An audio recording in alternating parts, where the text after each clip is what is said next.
Very very very good morning, good afternoon, good evening. जब भी आप ये वीडियो देख रहे हैं, CA inter exams knocking at the door. And आज मैं ये वीडियो बना रहा हूं 27 अप्रैल। 28 या आज ही रात को ये वीडियो आपको पब्लिश कर दिया जाएगा ऑन यूट्यूब। एंड अब आप इस वीडियो को देखकर किस तरीके से हमें एडवांस अकाउंट्स का पेपर, जो हमारा पेपर नंबर 1 है 3 मई को, उसके लिए फाइनल रिवीजन करना है, वो फाइनल रिवीजन की स्ट्रैटेजी आप इस वीडियो के देखकर, इस वीडियो में मेरे साथ सारी बातें समझ कर आप अपनी स्ट्रैटेजी को प्रिपेयर करके लास्ट 4 दिन किस तरीके से एडवांस अकाउंट्स पढ़ना है वो स्टार्ट करेंगे। बिफोर दिस मैं एक चीज बोल दूं, नवीन क्लासेस के यूट्यूब चैनल पर मैराथन सारे लेटेस्ट अपलोडेड है। Accounts, cost, tax, FM, law, audit सारे मैराथन आ चुके हैं। नंबर 2, गुरु ज्ञान के अकाउंट्स में और कॉस्ट में हमने बहुत सारे वीडियोस अपलोड किए हैं, जस्ट ताकि आप एग्जाम हॉल में बैठते समय आपको पता रहे कि क्या चीजें एग्जाम में आपके साथ होंगी एंड उन्हें कैसे हैंडल करना है। गुरु ज्ञान वीडियो को जरूर रेफर करें, ये स्ट्रैटेजी वीडियो को जरूर रेफर करें, और अगर अभी तक नहीं किया तो हमारे मैराथन्स को जरूर रेफर करें for proper revision and practice of the questions on the advance accounts and other subjects of CA inter. हमारा 3 मई को एग्जाम है एडवांस अकाउंट्स का। मेरे हिसाब से जितना बड़ा हमारा सिलेबस है, और क्योंकि हमारा ये पहला एग्जाम है, टू बूस्ट कॉन्फिडेंस, हमें एडवांस अकाउंट्स के पेपर के लिए एक प्रॉपर रिवीजन टाइम लेना चाहिए, सो दैट हम प्रॉपरली रिवाइज करके एडवांस अकाउंट्स के पेपर को अच्छी तरीके से एग्जाम में बैठ सके और उसको कंट्रोल कर सके जिस तरीके से हम चाहे उस तरीके से। 3 तारीख को हमारा एग्जाम है। मेरे हिसाब से हर बच्चे को मिनिमम 4 दिन का समय देना चाहिए, 3 से 4 दिन का समय देना चाहिए, उससे कम समय नहीं देना चाहिए। तो आपकी फाइनल रिवीजन की प्रिपरेशन चालू हो जाएगी 29 अप्रैल, फिर 30th 1 2 ये 4 दिन आप एडवांस अकाउंट्स पढ़ोगे एंड 3 मई की मॉर्निंग को एडवांस अकाउंट्स पढ़ के आप अपना एग्जाम देने जाओगे। जो बच्चों को लगता है कि वो कॉन्फिडेंट है इस पेपर को लेकर, वो 30 तारीख से भी स्टार्ट कर सकते हैं, 30 1 2, बट 3 दिन से तो कम कोई हाल में मत दीजिएगा, क्योंकि मैं चाहता हूं कि लास्ट टाइम में भी आप रिवीजन करने के साथ साथ कुछ क्वेश्चंस बनाकर जाए, टू इंश्योर कि एग्जाम में आपको क्वेश्चन देख के आपका हाथ चले, और ऐसा ना हो कि आप हर क्वेश्चन में बीच में जाके अटक जाओ और आप पूरा क्वेश्चन कंप्लीट ना कर पाओ। मैंने ये रिवीजन स्ट्रैटेजी जो 4 दिन की बनाई है, वो उसमें कुछ बेसिक पॉइंट जो मैं पहले ही क्लियर कर दूं। जितने भी पॉइंट्स आपको लगते हैं टेक्निकल है आपके लिए, जो आपको लगता है कि करते समय, रिवीजन करते समय, जब इनिशियली आपने पढ़ा था उस समय आप गलती कर रहे थे उस पॉइंट पर, उसकी तो written practice is a must, उसको आप कोई हाल में छोड़ नहीं सकते, उसको रिटन प्रैक्टिस करके जाना है, सो दैट अगर एग्जाम में आ भी जाए तो 100% कॉन्फिडेंस के साथ हम उसको अटेम्प्ट कर सके। कोई भी टॉपिक पे या कोई भी चैप्टर में एक्सेस टाइम इन्वेस्ट नहीं करना है, वेस्ट नहीं करना है। अगर आपको लग रहा है कोई चैप्टर ऐसा है जो टाइम ज्यादा लेगा आपका, उसको एक बार रोक के पहले मैक्सिमम जो चंक है उसको कंप्लीट कर दीजिए, और उसके बाद उस टॉपिक को उठाइए और उसका रिवीजन करके कंप्लीट कीजिए। अननेसेसरीली किसी एक टॉपिक, आधे टॉपिक के कारण कोई चैप्टर छोड़े नहीं। अगर आपको कोई चैप्टर में से कोई एक आधा टॉपिक नहीं आता तो उसको इग्नोर कीजिए, बाद बाकी सारा चैप्टर रिवाइज कीजिए, टू इंश्योर अगर उस चैप्टर से और कहीं से क्वेश्चन आए तो आप वो आराम से बना सके। जो चैप्टर आपने ऑलरेडी छोड़ रखे हैं, रिवीजन करते समय नहीं लिए थे या आपने क्लास नहीं कर रखी है, उनको आप भूल जाए, ये समझे वो चैप्टर सिलेबस में नहीं है। अगर आप ये समझेंगे चैप्टर सिलेबस में नहीं है तो वो एग्जाम में बिल्कुल नहीं आएगा, आप उसको इग्नोर करते हुए चले। प्लीज लास्ट टाइम में, रिवीजन करने के टाइम में आप कोई भी चैप्टर को प्रिपेयर करने में ना लग जाए, क्योंकि जितना टाइम आप उसको प्रिपेयर करने में लगाएंगे, उस 5 मार्क 10 मार्क की जगह आप 50 मार्क्स का पोर्शन रिवाइज कर पाएंगे। तो बेटर उस टॉपिक को छोड़ के आप अपने बैलेंस टॉपिक्स पर ध्यान दें। जब आप ये फाइनल रिवीजन कर रहे होंगे, हम लोगों को दोनों काम करना है, रिवीजन भी करना है, रिवीजन के साथ साथ प्रैक्टिस भी करना है। हमारा रिवीजन जो रहेगा वो बहुत फास्ट रहेगा, हम रिवीजन पे ज्यादा टाइम इन्वेस्ट नहीं करेंगे। रिवीजन हम फटाफट टॉपिक्स को देखते जाएंगे, आगे बढ़ते जाएंगे। You have summary mat, you have my AS summary notes, everything you have in summarised form. तो फटाफट हम लोग रिवीजन करेंगे, रिवीजन पे हम कम से कम टाइम डिवोट करेंगे, सो दैट हम लोग ज्यादा टाइम थोड़ा सा प्रैक्टिस को दे सके और हर टॉपिक के 2 3 4 क्वेश्चन हम बना सके हाथ से। अगर आप 2 3 4 क्वेश्चन हाथ से बना के जाओगे और क्वेश्चन वैसा ही या उसके आसपास आया, तो you will feel very comfortable in exam while solving those question. तो रिवीजन को कम टाइम दे, अच्छा टाइम दे प्रैक्टिस को, सो दैट दोनों बैलेंस हो सके और आप पूरा सिलेबस कंप्लीट करके अच्छी तरीके से एग्जाम में बैठ सके। हाँ, सारे क्वेश्चंस नहीं बनाने हैं, हर टॉपिक से 2 3 क्वेश्चन बनाने से काम हो जाएगा। क्वेश्चन की प्रॉपर सिलेक्शन बहुत जरूरी है, इसीलिए क्वेश्चन सिलेक्शन के लिए मैंने आपको बोल रखा है, आपको क्वेश्चन सिर्फ कहां से देखने हैं लास्ट टाइम में, मेरा जो मैराथन का क्वेश्चन आया था वो आप यूज करोगे। आरटीपी एमटीपी जो May 24 टर्म के लिए आई है वो आप यूज कर सकते हो। मेरे बुक के जो स्टार मार्क क्वेश्चन या आपने जहां से भी ट्यूशन लिया था उन सर की मैथ में जो स्टार मार्क क्वेश्चन है उनको आप देख सकते हो। इजी चैप्टर में सिर्फ मेरा क्वेश्चनर आरटीपी एमटीपी करने से काम हो जाएगा। जो चैप्टर आपको लगता है ज्यादा आपके लिए डिफिकल्ट है उसमें ये तीनों चीज करके जाए, सो दैट उसमें अगर कुछ और भी आ जाए तो आप इजीली उसको निकाल सके, आपको एग्जाम में ज्यादा प्रॉब्लम ना हो। प्रैक्टिस करते समय बड़े क्वेश्चन की तो प्रैक्टिस करनी है, साथ साथ एमसीक्यूज के लिए आप आरटीपी रेफर करोगे, एमटीपी रेफर करोगे और मेरे दिए हुए टेस्ट पेपर्स रेफर करोगे जो मैंने क्लास में टाइम टू टाइम लिए, जिसमें मैंने मल्टीपल चॉइस क्वेश्चन भी दिए थे। तो आरटीपी रेफर करना है, एमटीपी रेफर करना है और मेरे टेस्ट पेपर रेफर करने हैं फॉर मल्टीपल चॉइस क्वेश्चन। अब सर ये प्लान क्या रहेगा, 4 दिन में हमको कैसे रिवीजन करना चाहिए वो बताओ। सबसे पहले डे 1 यानी 29 अप्रैल को आप रिवाइज करोगे टीयर 1 वाले accounting standard. Sir what are tier 1 accounting standard? मेरा एक गुरु ज्ञान का वीडियो है जिसमें मैंने बताया कौन सा अकाउंटिंग स्टैंडर्ड ज्यादा इंपॉर्टेंट है, कौन सा कम इंपॉर्टेंट है। पढ़ के सब जाना है, बट ज्यादा इंपॉर्टेंट वाले को ज्यादा टाइम देना है, कम इंपॉर्टेंट वाले को कम टाइम देना है। उस तरीके से आपको अलोकेट किया हुआ उस वीडियो में, आप प्लीज जरूर वो वीडियो देखें। मैं वो वीडियो टाइम स्टैम्प वगैरह में भी लगवा दूंगा सो दैट आपको इजीली मिल जाए।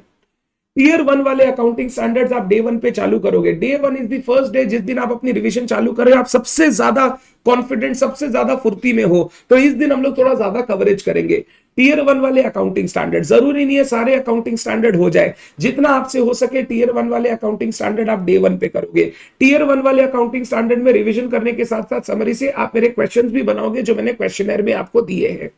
नंबर 2, आप करोगे बाईबैक वाला चैप्टर, इन्वेस्टमेंट वाला चैप्टर, इंटरनल रिकंस्ट्रक्शन का chapter and financial statement of company and dividend वाला चैप्टर। ये 4 चैप्टर आप रिवाइज करोगे। बाईबैक चैप्टर से 2 क्वेश्चन जरूर बनाना है हम लोग को। पहला क्वेश्चन लिमिट्स ऑफ बाईबैक, दूसरा question journal entries related to buyback. Investment chapter से एक फिक्स्ड इनकम सिक्योरिटी, एक वेरिएबल इनकम सिक्योरिटी और एक क्वेश्चन वो रिक्लासिफिकेशन ऑफ इन्वेस्टमेंट वाला जरूर देख के जाना है। आपको मेरे मैराथन के क्वेश्चनर में सब मिल जाएगा। इंटरनल रिकंस्ट्रक्शन में शेयर सरेंडर वाला एक क्वेश्चन अच्छे से जरूर देख लेना, बाद बाकी पूरे चैप्टर में कोई एक क्वेश्चन देख लेना, क्योंकि सारे क्वेश्चन सेम टाइप के ही है। एक क्वेश्चन देख लोगे तो काम हो जाएगा। फाइनेंशियल स्टेटमेंट और डिविडेंड वाले टॉपिक में, डिविडेंड के टॉपिक से वो 3 कंडीशंस जो हम लोग फॉलो करते हैं जनरल रिजर्व से डिविडेंड देने के लिए, वो जरूर एक क्वेश्चन देख के जाए। फाइनेंशियल स्टेटमेंट चैप्टर से एक क्वेश्चन बैलेंस शीट का, एक क्वेश्चन बैलेंस शीट पीएल दोनों का, ये अपने को करना है। फर्स्ट डे में अगर हो सके आप ट्राई करना जितना आप कंप्लीट कर सको। अगर कुछ स्पिल ओवर रह गया, कुछ छूट गया, वो डे 2 में मैंने लिख दिया बैलेंस टीयर 1 वाले accounting standard and financial statement वाले चैप्टर के अगर सम्स आप नहीं बना पाए तो डे 2 में उसको कैरी फॉरवर्ड कर लेना। इस दिन आप नया स्टार्ट करोगे टीयर 3 वाले अकाउंटिंग स्टैंडर्ड। जो टीयर 3 थे लेस इंपॉर्टेंट वाले अकाउंटिंग स्टैंडर्ड, ऐसा नहीं है कि उनसे एग्जाम में क्वेश्चन नहीं आएगा, बट वो इजी अकाउंटिंग स्टैंडर्ड है, फटाफट आप कवर कर पाओगे, उनसे एक आधा क्वेश्चन भी देख लोगे तो काम हो जाएगा। वो टीयर 3 अकाउंटिंग स्टैंडर्ड आप डे 2 पे करोगे और साथ साथ एक चैप्टर लोगे अमलगमेशन। डे 3 पे आप लोगे बैलेंस टीयर 3 अकाउंटिंग स्टैंडर्ड अगर कुछ बच गए, और टीयर 2 वाले अकाउंटिंग स्टैंडर्ड चालू कर दोगे। चैप्टर एक ही करोगे ब्रांच वाला। ब्रांच चैप्टर में क्वेश्चंस, अमलगमेशन चैप्टर में क्वेश्चंस वेरीड है। Nature of purchase, nature of merger, purchasing company का दोनों का एक एक क्वेश्चन देखे। वेंडर कंपनी का बुक्स क्लोज करने का एक क्वेश्चन हाथ से बनाए। परचेज कंसीडरेशन के कैलकुलेशन के क्वेश्चन हाथ से बनाए। ये आपको देखने पड़ेंगे अमलगमेशन चैप्टर से। ब्रांच चैप्टर से data system, stock and data system, retail branch, independent branch में जर्नल एंट्रीज वाले क्वेश्चन और एक वो इंटर ब्रांच ट्रांजैक्शन वाला क्वेश्चन एंड फॉरेन ब्रांच के क्वेश्चन, ये आपको देखने हैं। तो ब्रांच चैप्टर में टाइम ज्यादा लगेगा क्योंकि टॉपिक्स बहुत ज्यादा है, तो क्वेश्चंस आपको ज्यादा बनाने पड़ेंगे, बट आई रिकमेंड कि आप हाथ से क्वेश्चन बना के जाए। लास्ट डे पर आप फील करोगे कि एग्जाम में बहुत फटाफट आपसे क्वेश्चन बनेगा। डे 4 पे हम लोग करेंगे बैलेंस बचे हुए टीयर 2 वाले अकाउंटिंग स्टैंडर्ड एंड कंसोलिडेशन का chapter. Same thing in consolidation, types of question बहुत ज्यादा है। जैसे पहले goodwill, cost of control, minority interest calculate करने का क्वेश्चन, उसके बाद माइनॉरिटी इंटरेस्ट लॉस के केस में निकलेगा उसका कॉन्सेप्ट, फिर डिविडेंड बोनस के छोटे छोटे क्वेश्चन, फिर एक बड़ा क्वेश्चन जिसमें पूरा कंसोलिडेटेड बैलेंस शीट बनाना है, एक क्वेश्चन जिसमें पूरा कंसोलिडेटेड पीएल बनाना है। आपको इतने क्वेश्चन हाथ से निकाल के जाने हैं। AS23 एसोसिएट में कैरिंग अमाउंट ऑफ इन्वेस्टमेंट निकालना और जॉइंट वेंचर में प्रोपोर्शनेट कंसोलिडेशन, इतने क्वेश्चंस आपको देख के जाने हैं। तो डे 4 में कंसोलिडेशन जब आप करोगे, ठावस रख के शांति से रिवीजन करना और उसके क्वेश्चन जरूर हाथ से बना के जाना। ब्रांच का क्वेश्चन, कंसोलिडेशन का क्वेश्चन हाथ से बना के जाना इज मैंडेटरी। इसके बिना आप एग्जाम में नहीं बना पाएंगे टाइमली, आपको बहुत प्रॉब्लम होगी, आप बीच में रुक जाएंगे। तो आई रिकमेंड, क्योंकि हम लोग 4 दिन ले रहे हैं, थोड़ा सा टाइम हम एक्स्ट्रा देंगे रिटन प्रैक्टिस के लिए और हर टॉपिक से हम क्वेश्चन देख के जाएंगे सो दैट हमारा कुछ ना छूटे।